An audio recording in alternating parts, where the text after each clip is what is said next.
Welcome to Makers International, a podcast of makers, connecting with makers from all around the world. Here's your hosts, Jamie Page, Chris Cute, and now, Richard Morley. Hello. Once again, Richard's not here. He's too loving, feeling up princesses in Florida, as always. At Disney World. But as always, the usual suspects are here. Mr. Chris Cute. How do you know? The returning crazy man. What do I say? BIrkey is here. Hi, What's up? Last time we had Sterling on, his awesome daughter Amber was here, who is now married. So congratulations, Amber. But Sterling's here. Hello. And of course, the awesome host of today is me, and I am Jamie. And that rhymes. So, wow. Hello. Welcome, Edgar Allan Poe. So, just a quick word from our sponsors, and just to let you know, this podcast is brought to you by Yorkshire Grit, the Woodturners Abrasive Paste, our good old friend over at Mancrafting, who makes tumblers just like the way he don't make the tumbler, he just makes some pretty colours and he laser pictures, things like that. And if you're watching or listening over on SoundCloud, we do have a live show over on YouTube every Sunday at 4:30 p.m. Eastern time. So yeah, come over and join us. And we also have Pam over at Highland Boxes, and she makes an awesome resin and wood blanks. And yes, they are awesome, like I just said.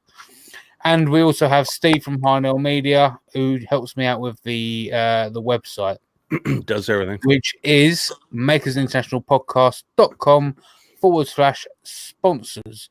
Now, Chris, do we have any questions from the inquisitive Andy Pugh? Pew, pew, pew, pew. That almost seems like a silly question at this point in time. I mean, I'm serious, Jamie. At some point in time, we may need to give this man a byline in the description.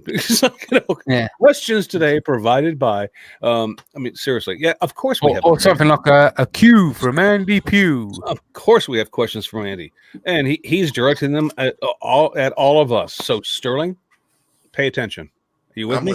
I'm here. BIrkey, hey, whatever. All right, here we go. First question from the inquisitive one. Gentlemen, you, for some reason, have been banned for your workshop. Banned. I will enunciate better. I apologize. But you've been banned from your workshop for a significant period of time. You can only work indoors now, boys.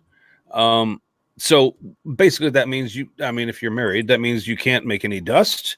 You can't bring any loud power tools into the house, etc., etc., etc., etc. So the question is, what sort of making do you do?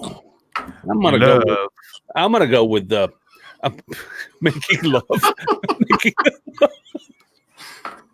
Oh boy, your wife is gonna want you in that shop again real soon. Anyway, so Andy, I'll hit you up first because this is an easy one for me, and I'm guessing your answer is gonna be my answer, but let's give it a go. I got two. All right, and they're easy. One is my vacation go-to when I have to, when I don't have the shop, I cook. It's that's a huge thing for me. But recently, in the past year, it would be rivaled by sewing. I absolutely am fully addicted to sewing, and I've got several projects that once I get done with this church, I'm way anxious to get into. And I just, sewing is cool because it's like welding with fabrics or something, it's. And I've seen your stuff. And I've seen your stuff that you've done so far. And even as I'm sure you would consider yourself to be somewhat of a novice at it at this point in time, so you haven't been doing it for years. You're killing it, dude. I mean, I've seen some of the stuff you've done. I mean, awesome work, really. And it's fun. I absolutely love it. That wouldn't be my answer. But anyway, the first one probably more so. Anyway, Sterling, what about you? You've got to keep your wife happy, but you got to keep your mind busy. What are you doing? Well, I mean, I don't think she would mind so much the scroll saw in the bedroom, but if I can't have that in there, Well, God love your wife then. I've been wanting, and I guess this is what I would do, would be take up the art of macrame. My daughter does a lot of that and does a really great job in the craft shows and her Etsy store. And I'd like something like that. I used to really be big and somebody's going to laugh, but it's okay. I really enjoyed cross stitching, and the art of cross stitching is really it can be difficult if you get the right patterns, but it has a beautiful outcome, just like scrolling or turning a bowl. So cross stitching and macrame. That's true. No. There's no reason why anybody should laugh at you about that, because there's a talent that goes along with that would keep your mind very active. Oh yeah. All right. Well, I need me some cross stitch though. That's a cool one because you have to have different levels of concentration. It's you got to keep all that stuff straight, but yet the basic skill is, you're making little X's, but it's way more intense than that, which is kind of fun. All right. The answer I've been waiting for. Jamie? Oh, no. There's actually probably a couple now. If it was in a well-ventilated area, I'd like to try some resin art. Now that could end up being potentially rather messy. Another one would probably be 3D printing. Oh yeah.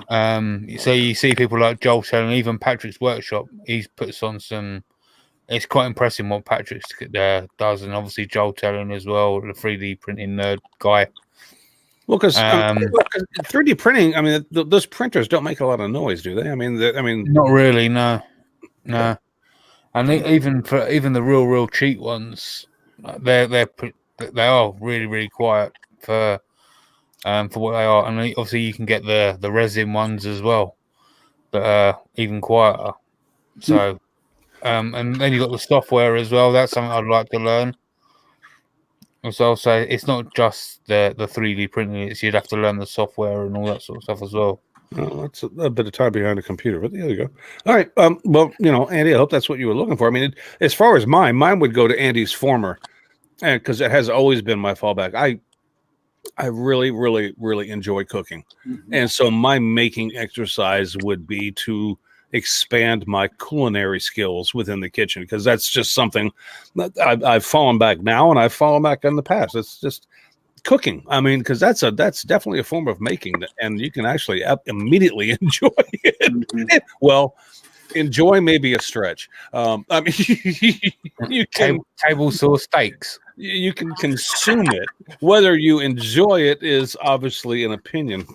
Well, the cool thing about cooking, I think, is that it's a multi-sensory experience. Exactly. If you're really approaching that, you're feeling stuff, you're smelling stuff, you're tasting it, there's a lot going on there, and that's good fun.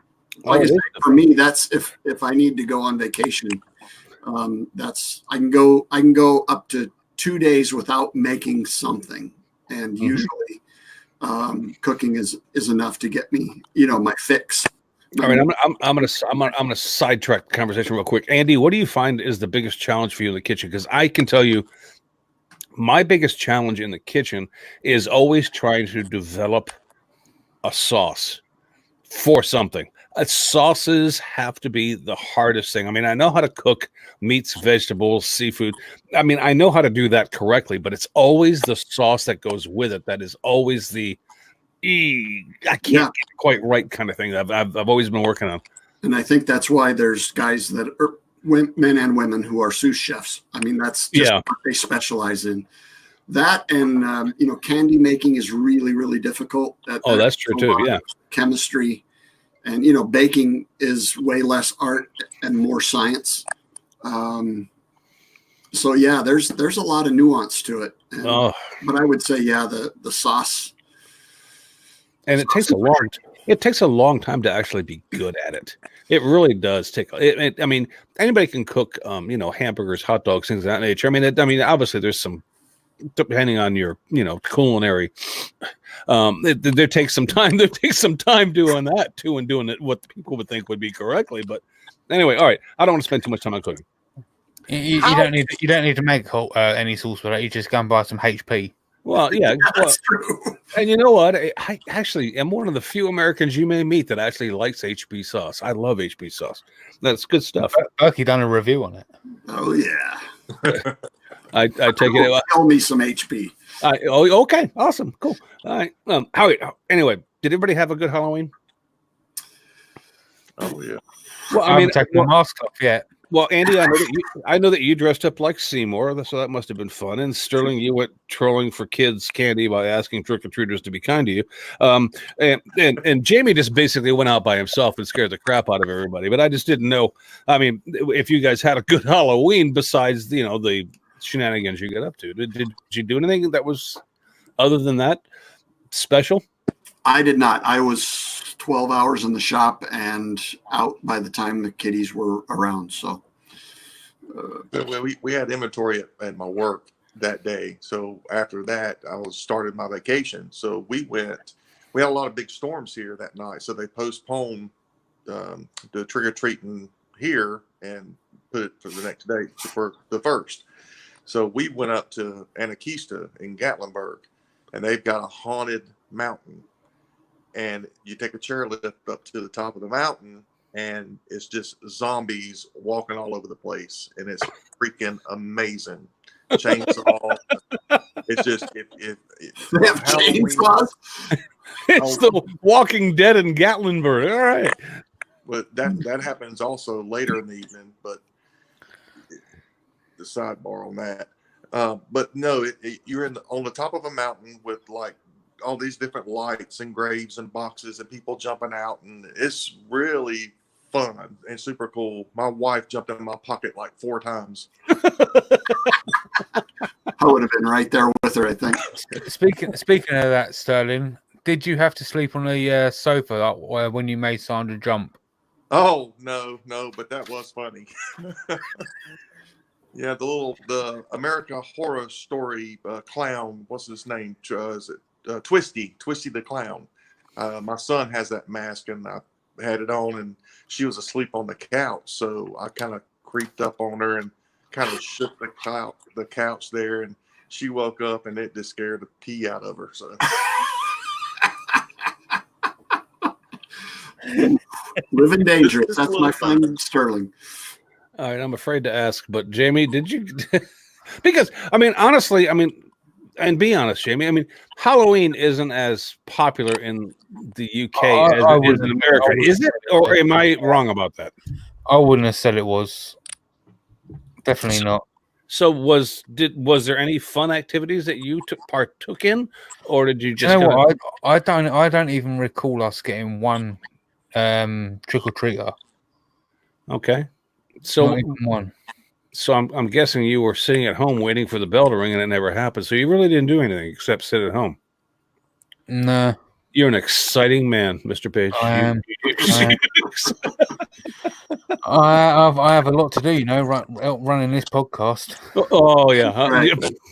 That's kind of funny though, because you think about how you're raised in different areas. But I think back to my childhood, my mom and dad, they wouldn't allow us to do Halloween. It was the devil. You didn't mess with it. Oh, you're kidding, really? Oh yeah. Well, that's it. Back when I was a child, we was always not encouraged to do it as such, but we did it. But Sterling, that's a very puritanical upbringing that you must have had, I'm guessing. Kind of, sort of, but we branched out to our own things, and you kind of you experience it on your own, and it grows bigger. So it's not so much that I missed out, which I did as a child, but I'm freaking 50 years old climbing mountains chasing zombies, so it's kind of cool. Nothing wrong with that. So we all kind of develop into our own thing, is what you're saying. Yeah. No. I didn't, I'm kind of sort of like Jamie. Jamie, you've been to my area. Andy's been to where I live, and so he knows I mean, the homes in my neighborhood are pretty far apart, so it would not be conducive for kids who want to get a lot of candy to come trick or treating in my neighborhood. So I don't get a lot of the doorbell rings either. So I mean, I spent the evening watching. I started out watching a really bad black and white horror flick. And it was like made back in the 1930s or something. And I was like, and I got about 3/4 of the way through it. And I'm going, okay, I just got to tune. I can't take any more. This is just too stupid. And so I spent the evening watching Young Frankenstein and felt a heck of a lot better about myself for doing that, because that's just a great freaking flick. I wish I would have watched Rocky Horror Picture Show with some popcorn or something. Cram it, Janet. I could be throwing all. That would have been the killer, but I didn't. So is that the one where he beat Dolph Lundgren? Yeah, exactly. And then whatever. Funny how times evolve too. Thinking back of when you were a kid, those horror stories, horror movies you watched when you were a kid, scared the crap out of you, and now you look at them and go, the one that scared me the most was Salem's Lot. Oh, that movie will mess me up today. Are you kidding me? Well, watching it now, I kind of it's weird because it's spooky, yeah, but it's kind of funny because you're grown up and you know. But back in a kid, that was just that traumatized me. What was this? Okay, now that we're on the subject, let's go ahead and go with it. What was this, Andy? What was the scariest movie you ever saw? I mean, was there ever one that you looked at and actually got into so much that you started to believe it and it just scared the living, out of you? The one that really weirded me out for decades was my brother made me sit down and watch the black and white, probably 30s edition of The Hunchback of Notre Dame. And as a kid, that freaked me out so hard. Literally, I would have panic attacks and be afraid they were weird. Like, I wasn't afraid of the dark all the time, but I would be in the dark, and then I would get these panic attacks driven by the Hunchback of Notre Dame and those eyeballs that were kind of. Oh, yeah. So, yeah, it totally weirded me out till I was in my late 30s, early 40s. That's honest to God truth. I can't do any, like satanic stuff or slasher stuff. I can't. I just can't do it. I mean, Jamie, what about you? Because I've got one that just is like probably very universal. But go ahead. I'm trying to think of the name of the film, and I actually went to the movies to see it, and I can't think for the life of me. But I can remember there being a song in the film, and it was saying about "Where's Them Eyes" or something like that. And I can't remember. I really can't remember the name of the film. Something about. It had something in the song was something about "Where's Them Eyes" or something like that. No way! Oh, wow! No way I'm watching that. That just sounds creepy the way you're explaining it. Well, I watched the first one and I was fine with it. Like, I thought, well, that's boring. I don't mind going to go and see the second one. Right. So I went and watched the second one, and I was like, well, this is really freaky. Like, they've really upset the game. And I can't think of what it's called at the moment. Well, that's just it's not The Hills Have Eyes. That's what Karam said. I'm gonna have to try and think of what it's called now. Well, it just sounds like a movie that would keep me awake at night too. But I tell you, the guy. When I actually look at the guy actually had no eyes. Okay, I think it was like a bird as well. It was in there. I can't remember what it was. That'll mess you up. I think I was maybe 13 or 14 years old when I saw this flick, and I kid you not, it traumatized me for at least the next 6 years. But I got a funny story to go along with this. The Exorcist messed me up. That movie, at that age, watching that freaked me the F out. I couldn't believe it. But it was fun. But here, okay, so that's just anyway. I had a friend a couple years later, a really good friend of mine, who told me, because they had a rescreening of that film, who told me he took his girlfriend there and they made out in the back row. Oh, yeah. To that movie. I'm going, how do you go to that movie and make out with the chick in the back row? Are you freaking kidding me? You should have gone to see Lassie. How do you go to a movie theater and go, I'm going to go take this girl here, we're going to go see The Exorcist, and we're going to make out? I mean, you're a demented son of a bitch. Yeah. You really are. You're not right. You're on a watch list. I'll tell you that somewhere, somehow. I don't think he can fly anymore. I really don't. It's just wrong. But he still tells me that story and laughs today. Like, you're an idiot. How the hell do you do that? Anyway. What about you? Sterling, what about you, man? Well, Salem's Lot. That was probably the big one that back then. That was Stephen King, though, right? Again, The Exorcist. That's an excellent one. Whenever that little demon jumps into the priest and he jumps out the window, that just freaked me out. Right. There is no way. No way. So the film that I was talking about was Jeepers Creepers. Oh, I know that flick. Oh, yeah. That was my son's worst one. Oh, man, that is a spooky movie. So the one that I didn't like was, I saw Jeepers Creepers, the first one, and it was the second one that freaked me out. That's the one with the school bus with the kids in the school bus. That's right. Yeah. But I always like the scary movie. Strong Hand. Wow. Hey, what was the one just not too long ago where Bruce Willis didn't know he was dead? Sixth Sense. Yes. That's as weird as I can get, and that was max out for me. Really? Yeah, I can't go any weirder than that. Wow. Andy, we need to expand your horizons as far as, Nope. What? No, I tell you what, that movie was pretty freaking cool. Excuse my French. Yeah. Because that was, I didn't see I wasn't,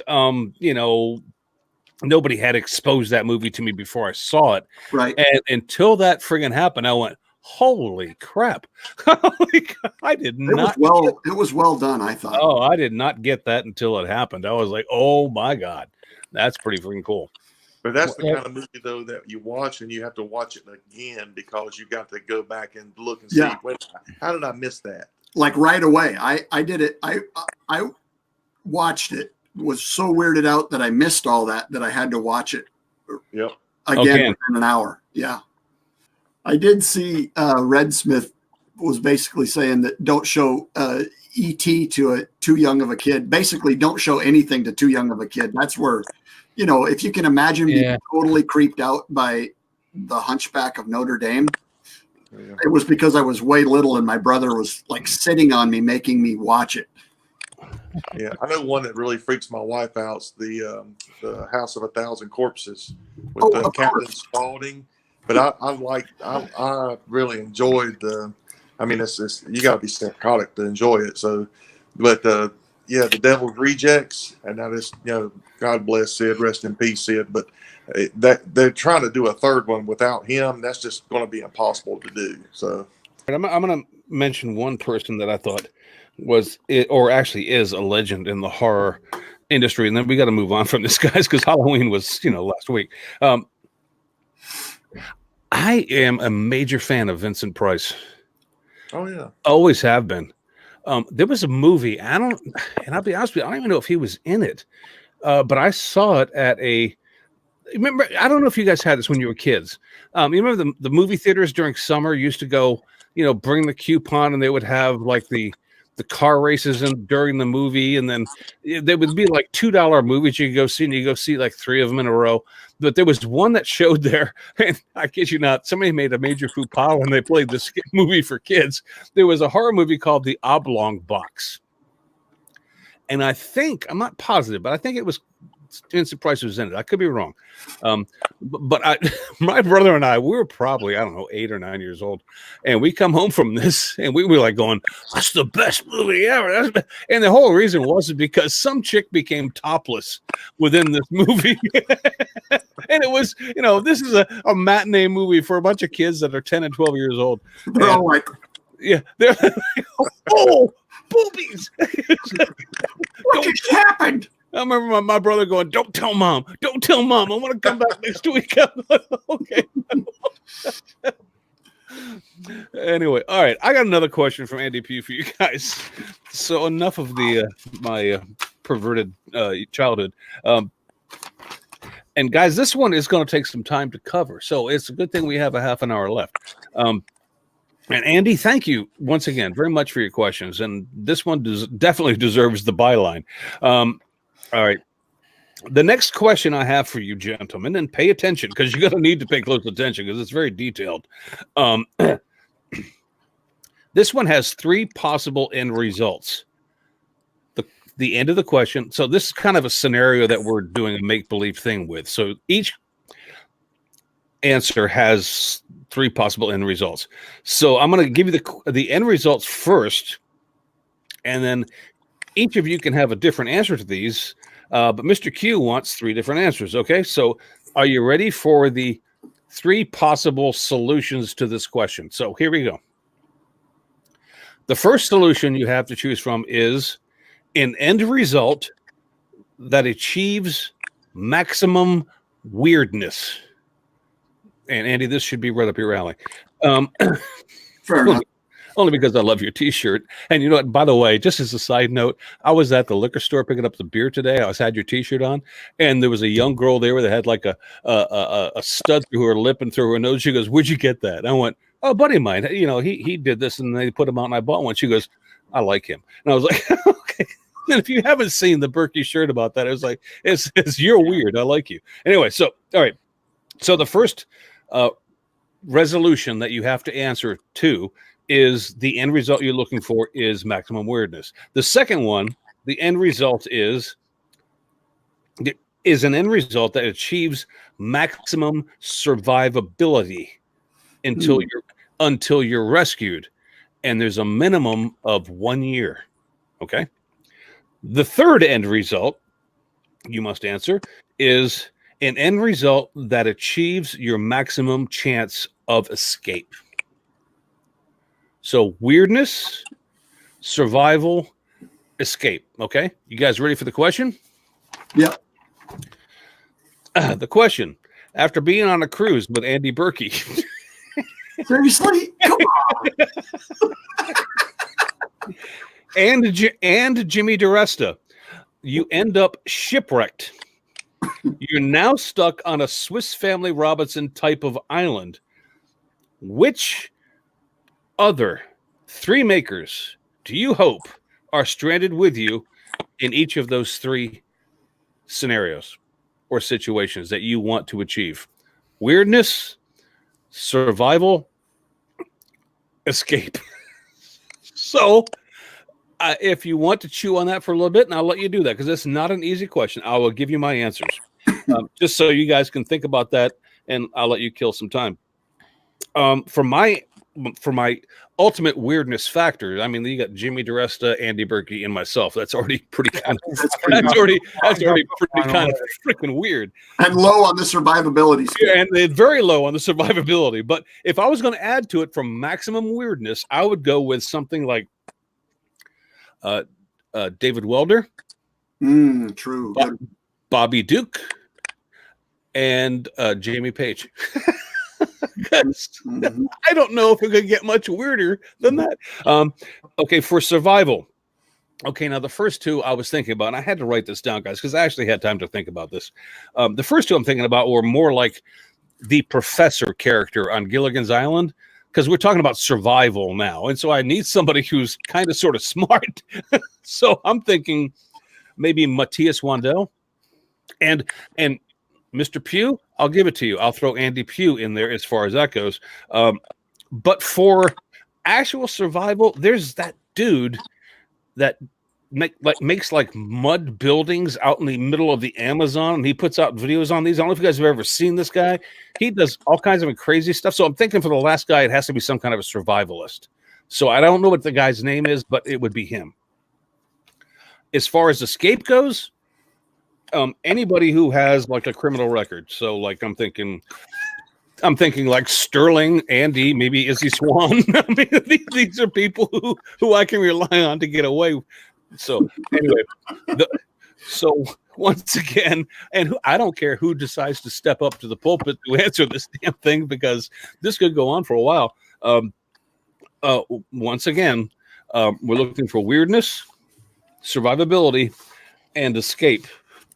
Who wants to go? What 3 makers that were on this cruise with you that do you hope that have survived and are now on this island with you? How many have we got to get for survival? Well, no, let's do weirdness first and then survival. I'll go for weirdness first. So I've got Pat Lap. Solid. Solid answer. Mm-hmm. Mike Laffey. Yeah. Mike Laffey. Okay. And Bobby Duke. See, okay, Bobby's getting he's 2 for 2 on this on our choices so far. So Bobby, you're a weird dude.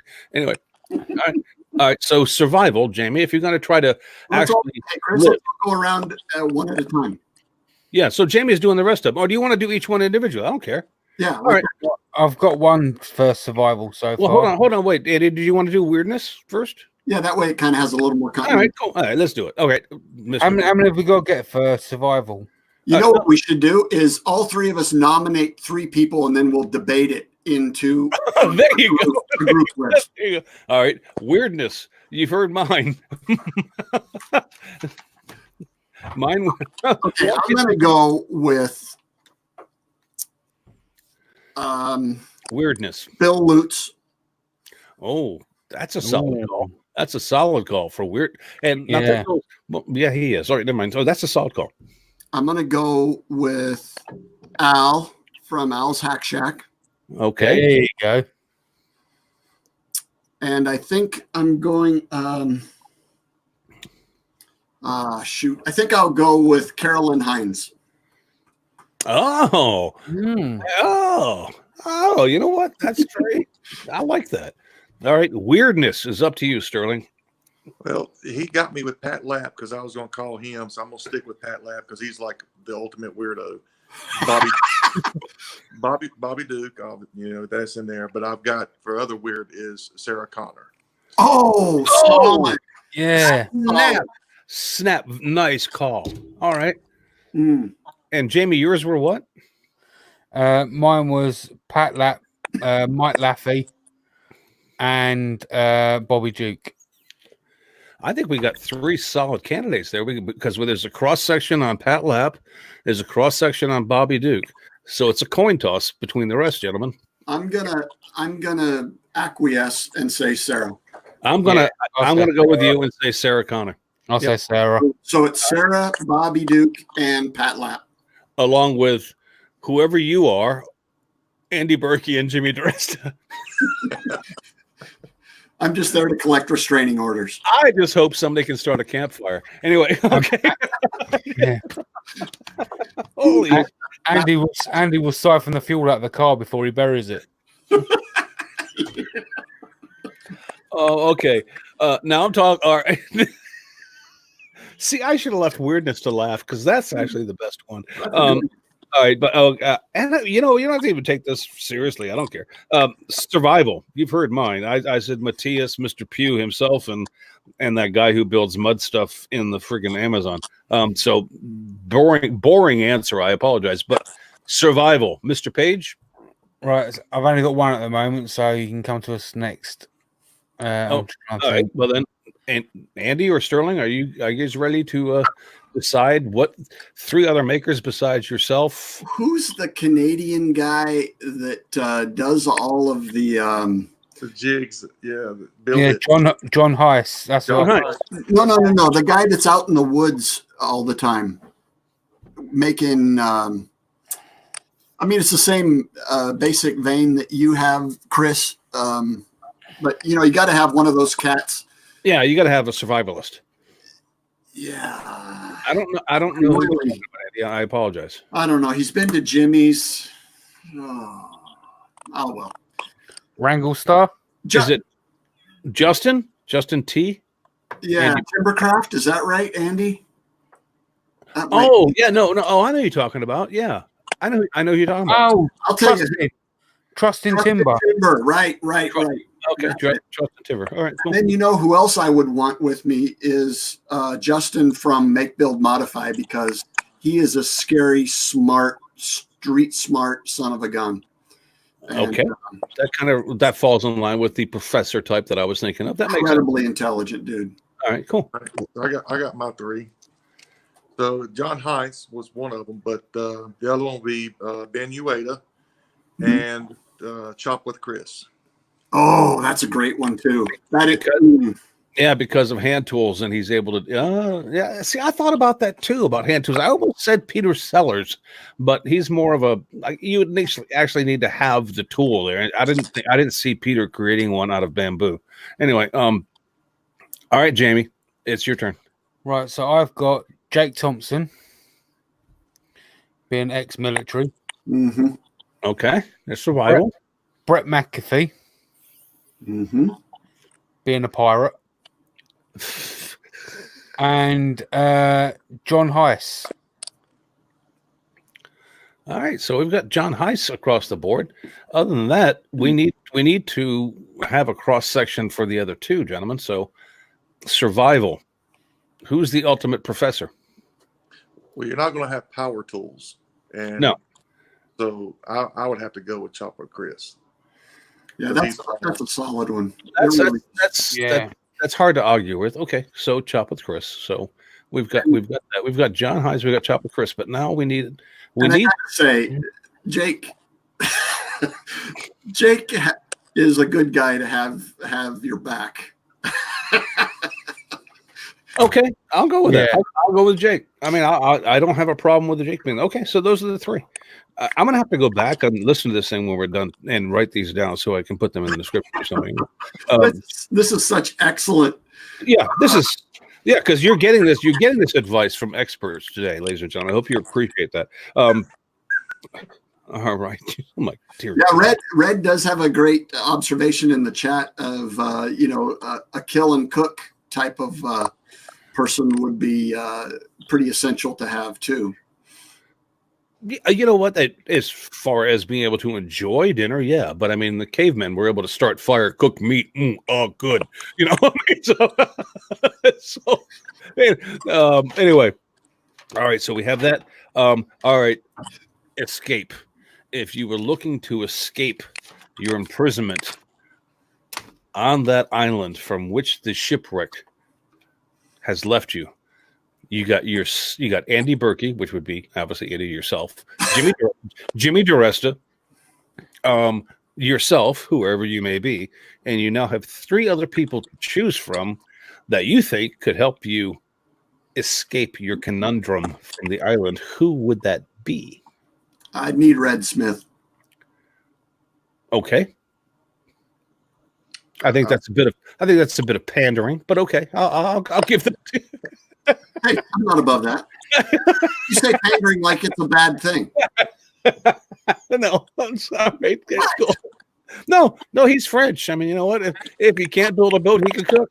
Anyway, so here we go. Escape, Jamie.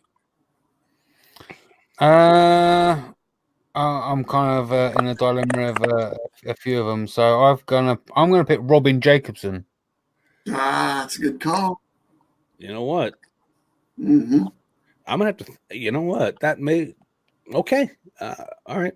Who else? Because you're gonna pick three, Jamie, not just one. Three. All right, three. So the other ones I've got is James Wright from Wood by Wright. He's gonna help you escape. How's he gonna help you escape?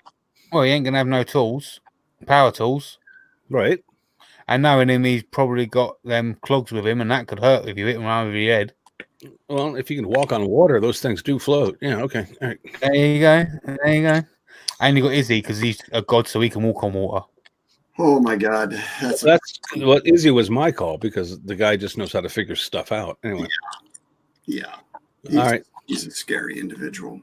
Sterling, you've got to escape an island because you definitely do not want to spend any more time with BIrkey and DiResta than you have to. So, well, I'm going to go off the rails here a little bit. It's kind of no, I'm completely off the rails. One of them is Tony Rouleau.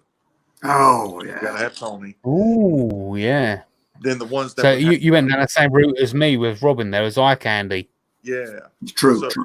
Because he is the sexiest man alive. And so, yeah, if you're going to die, you might as well die looking at him. And then the ones that I know would have my back through the tunnels and the escape would be Ragtie Oh, and yeah. Jay Rivera. Jay Rivera is actually a really good call. That's Yeah. and I mean, granted, I'm a little biased because Jay's a good friend of mine, but yeah, you know what? If he can't help you escape, he can help you tell the son of a bitches off that are trying to stop you. I mean, Yeah. I need somebody that's got my back that can take somebody out too. oh, and he could do that. All three of them could. Oh, yeah. All right, so we got decided on the three. So I'm guessing Jay is a unanimous decision. Who else? Who else have we got that's kind of crossed over here? I think has Robin made her way into the criminal aspect of this, or are we looking at somebody else?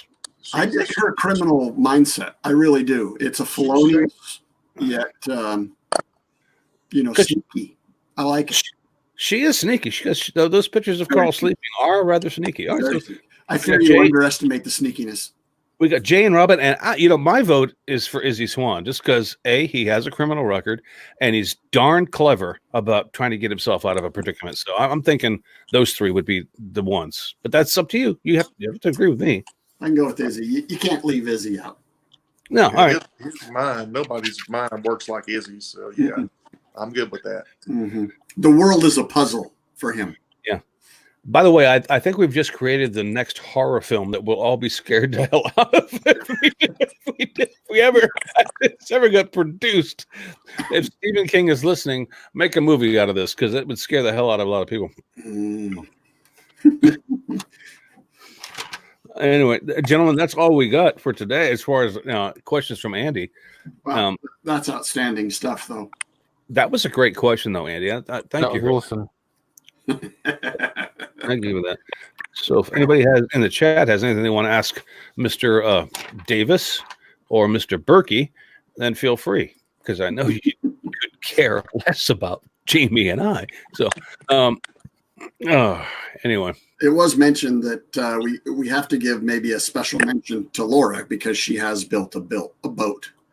So Laura Kampf. There's that. Laura Kampf. That would have been a solid call because you know what? Laura, I'm sorry we forgot about you because that's what? That's a really good. I think Laura in the survival mode would be like the person that would really do well. So, well, we kind of got a glimpse of that at Jimmy's teepee raising. She's a force. Yeah, and I mean, if you're doing it wrong, she'll let you know. I mean, she's not you don't have a problem with that. Yeah, and she's sharp as far as problem solving goes. To me, this whole thing comes down to less about skill set and more about problem solving. And I agree with you. That's what it's about. Well, it doesn't hurt to have the skill set to implement the problem solving, but yeah. So that's kind of why I did the whole professor / survivalist thing for that answer, because it was like, yeah, I need the smart people, but I need somebody who can actually do it, So, because it sure as hell wasn't gonna be me. It was like, I'd be sitting going, "What you need me to do, boss? Can I grab some more mud? Just tell me what to carry." Exactly. Well, Sterling, what are you working on, man? What are you doing? Are you doing anything, or are you just kind of like relaxing, and when it comes to you, it comes to you, or what's going on? Yeah. I've actually been getting into a little bit of turning, doing some segments. I've done this little vase here, kind of like a cow. That's actually really nice. Kind of thing. Whoa! And it's just nice. Scrap wood. Ambrosia maple with some walnut and some white oak, and just throw it on the lathe and see what comes out of it. Right. You said you did it just like Carl Toth. Did you keep your clothes on? Maybe not. That top part looked like cottonwood. I'd have to wait until the video. And if you're listening to us on SoundCloud, Sterling held up basically what it looked like to be about a 5.5-inch vase that he had made a segmented turning out of. And I mean, I could be wrong, but I mean, being in the South, I think Sterling, was that like little cotton? Did you have cotton? Cotton? It's cotton. That's what I thought. There's a cotton field down the road. He didn't put any flowers in it. He put some cotton in there. But I've been doing some. I've been playing around too with resin casting when it comes to burls. I've been doing some gnarly little turning with burls. So This is like a hybrid slash burl turning. That's nice. It's I a like white oak I burl. like that. Yeah, I like that blue. Yeah, that's sick, dude. Doug from Paul Barn done a bowl. I think he called it Ocean. It's a very similar sort of blue to that, and that come out really nice as well. If I could explain to what that actually looked like, I mean, it's a piece of burl with resin, a blue kind of pearl resin inlay into it, but he also left the bark inclusions within the exterior of that, so it has kind of a multifaceted dimension to it. It's got the wood and it's nice and smooth, and it's got the resin. It's kind of cool looking, but then it also has that barking. I think that's an awesome project, Sterling. I mean, good for you. I mean, I don't know about you. I'm pretty much a novice when it comes to lathe work, but I mean, working on a piece like that, I would be afraid that darn thing would blow up on me. It took me about 3 weeks to do it because I would turn for 15 minutes and stop for a week because it was so scary, that thing turning. So I took my time. Well, because the bark inclusions on that bowl, for those of you who can't see it, are really deep. Oh, it's gnarly. Oh yeah, and if you get too close to that thing could just go kapoof in a hurry. But yeah, I mean that's an awesome job, Sterling. I'm glad you stopped when you did. Yeah, well, and I know y'all do the shout outs too. I can kind of incorporate my shout out with this if that's all right. All right, do it now. Well, I went back as I was looking at pressure pots. I was looking at resin castings, how long to leave it in there, what's the best pressure pot. So I've been watching a lot of Zach Higgins. He does a lot with resin castings and pressure pots. So that's what's so cool about the YouTube community and people. It's not just what's current. It's what's on your mind. So right. I can key in something that I'm looking for, and it might be a video that someone done a year ago, 2 years ago, 5 years ago. It's relevant to me at that moment. So that's what I love about all the content that has come out over the 5, 6, 7 years. It's relevant for what you're looking for. So keep producing, keep doing videos. It's going to be relevant to somebody one day. And Zach, you're relevant to me this week. Well, just like puzzle piece coasters, Sterling. Hey, I was just thinking about this the other day too, Sterling. That think about the accumulated knowledge building in the community as a massive library of knowledge. Oh, absolutely. It is out of control. My friend Justin Dietrich is reading and recommending a book called The Craftsman's Legacy, which was just published this year. And one of the things he just pointed out to me, a paragraph out of there that said that basically, if you're not contributing to the craft, you're in the way. That it's all of our responsibilities to teach at some level, whatever we have that's valuable enough to put out there, we have a responsibility to do that. And I know for me, after 3 or 4 bad experiences with apprentices, I was at a point not too long ago before I met the community, the maker community, that I was bitter. And I was of the opinion that I owed the craft nothing. The craft owed me. And completely, wrong headspace now that I can look back on it. But I really like the idea that Lord only knows where this knowledge base and this library of knowledge that we're all contributing to at some level, where that's going to go. And that to me is both humbling and just exciting as all get out. Man, I'm telling you, and how do I say this and say this politely? I'm going to struggle with this one. But I totally understand that, Andy, because there are, and even since I've become part of the community, there are people that have become that, how do I say this and not be rude? There, for lack of a better phrase, there are folks who, to me, have become a cancer. And my initial instinct is to attribute that to the community as opposed to the individual. And I can totally understand why your personal experiences with individuals would have turned you into that kind of cynical thinking about, forget it. This craft owes me. I get that. And it's a matter of looking at it and going, no, that's an individual. This space that we occupy, that we are sharing with each other, this amount of knowledge that is out there is so warm, so giving, and it is much, much larger than the petty little thought I had about a certain individual or anyone else. It's just time to recognize that, put it aside, and then move on and enjoy what we have created, because we have really, honestly, we really have created a community, at least in the social media world, a library, like you said, of people whose knowledge we can call upon at the drop of a hat. Right. And they are awesomely willing to just give you that advice for free, where back in the day you had to serve 6 years of an apprenticeship in order to get that kind of knowledge. And today it's given to you right now. It's here it is. If you need it, here you go, brother. I love you.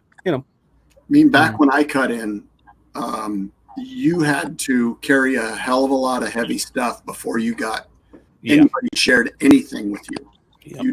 You didn't just walk up and, you were part of a crew, so you got to ask people at lunchtime how they did stuff. They wouldn't do it. Old school guys, they were just like, no, you pay your dues first and then we'll tell you, Different story today. And you know what? It's changed for the better, at least in my opinion. Yeah.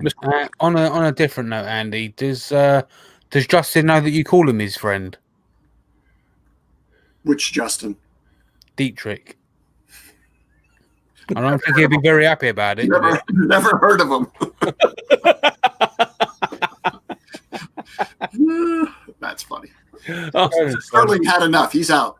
Yeah, he's gone. It turned. I'm afraid I turned it too negative on Sterling, because I wasn't being kind to everybody. Jamie, do your thing, man. Let's get on. My thing. You mean my Jamie's page? Unfortunately, yes, I do. Right. So there's only one quick thing that I want to go and mention, and that's obviously the Maker Quilt is it's still going on at the moment. I'm not going to go into it as deep as I have done in the past weeks, but I'll basically give you the gist. Is the podcast has teamed up with Cat from Hippie Noodle, and we're raising money for guide dogs in the UK. You can buy a ticket. So if you buy a ticket for £1, that's buying one square and one entry into to win the quilt, and that's exactly the same as if you used to buy 5 or 10. That's 5 entries, 5 squares, blah blah blah, etc etc. But all information is over on the website at makersinternationalpodcast.com, and it's under hashtag Maker Quilt on the and the header. There's also I want to mention though, there is a donate button on the website. Please don't get the two buttons confused, because if you click the donate button, you will not get your squares. That's for just straight up donating money to what our cause is. To buy the actual squares for the quilt, you have to type in how many squares you want and then click add to cart. And that's how you get your tickets. So it's not difficult. You either want to just give money or you want to buy a ticket. It's really not hard that hard to figure out, guys. Sterling, thanks for rejoining us. And 100% of the monies will be going to the Guide Dogs UK. As opposed to my shout out goes to Heidi from Slap Stuff Together. She made a guitar body that's made from ceramic, And I just love the fact that she made something that's out of the ordinary that you wouldn't really expect something like that to be made from. You'd normally expect it to be made out of wood. And with that there's no really surprise that Luce is involved in that venture too either, to be honest. She sent it to Bill, didn't she? Yeah. So all that crazy can't be directed straight at Heidi. So so be sure to keep an eye on Bill's channel, and hopefully he'll be doing a video on it on seeing it finished. But a big thumbs up to Heidi for that. I mean, because the Jacobs family has been active recently, because if you don't mind me interrupting, Jamie, my shout out goes to Ben, her better half, or her not so better half, depending on which side of the gender you are looking at. Did you guys see Ben Jacobs? We're talking about the YouTube channel Slaps Up Together. Did you see that spider box that Ben Jacobs made? Yeah, out of control. That was awesome. That was awesome. If you haven't seen the video on the spider box, and this came out, I think, pre-Halloween, obviously. But if you have a chance to go back and check out Slap Stuff Together as a channel, both for Heidi and for Ben, because they both do awesome work. Check out Ben's video on the spider box. That's got to be my shout out for today, because I thought it just came out awesome. And it's just, I don't know. I always get impressed about stuff I look at and go, I couldn't do that. It's like, I aspire to someday maybe be able to do that. Anyway, so check out Ben Jacobs and Heidi Jacobs. I would look at the stuff Andy does and think I can do it on a scroll saw. Yeah, good luck. You know what? I want to see you, and I'm gonna. And excuse me, Sterling. Excuse me, Andy, because I have a beef to pick with Jamie. I want to see you cut a cove on a scroll saw. I really want to see you make that happen. Most of the stuff Andy does is on a scroll saw. Their part of it is, yeah. Andy, you're not helping. You're not helping. Chris, this is my smug face. Yeah.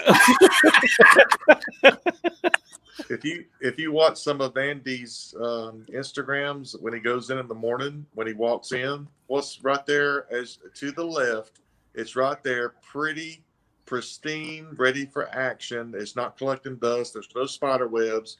It's a beautiful DeWalt 788 where he does his masterful work. Yeah, that thing is old enough to drink, Yeah. It truly is. That was one of the first 88s that were available in the U.S. Yeah. No, I use that a lot for very accurate templates that I use to run a pattern following bit with the router around. So I know that doesn't do anything for the debate that's going on, but that's a lot of what I use it for, that I can get, by the time I get magnification on that and then a scroll saw accuracy, I can make really accurate templates. I love you so much right now. I know, me too. I'm really enthralled with myself. # we can do that on the scroll saw. I feel like I've just been separated from my family at the border.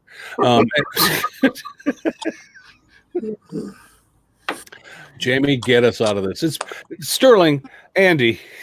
You guys are sports. Sterling's going, look at Sterling. He's like, I can't believe I sat here for an hour.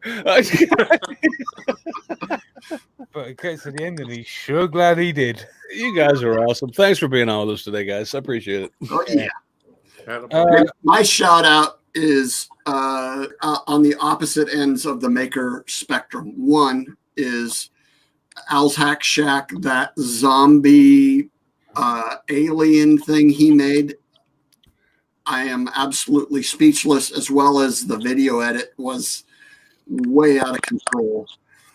And Al's Hack Shack, it's Al. It's just brilliant. Yeah. The exact opposite end of that is Justin Dietrich interviewed his grandfather. It's a 28-minute video. And before you turn it off in your mind, it's a fascinating 28-minute conversation with a dude who's probably mid-80s. And he goes over his passion for old tractors. And I've said it for years, is there are makers that aren't part of this community that will humble you. And most of them are in their 80s right now. And you need to seek them out and suck every bit of knowledge that you can out of their heads before they're gone. And Justin took the time to have this conversation with him. And it's really interesting stuff. He's wicked old school. And, you know, he's unapologetic about it. So it's pretty fun to watch.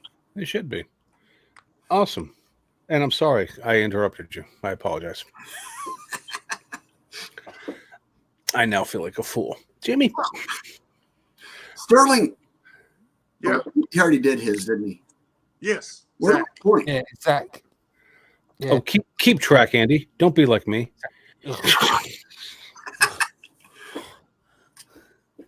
Right. So anyway, thanks everybody out in the chat for joining us this week. If we weren't out in the chat, we can say what we like about you. Until next week, where yet again we don't know what we're going to be doing or talking about, unless Chris does, and he hasn't told me yet. I don't. Until next week, we'll catch you later. So, see you later, everybody. Have a great week, everybody. Thanks for having us on.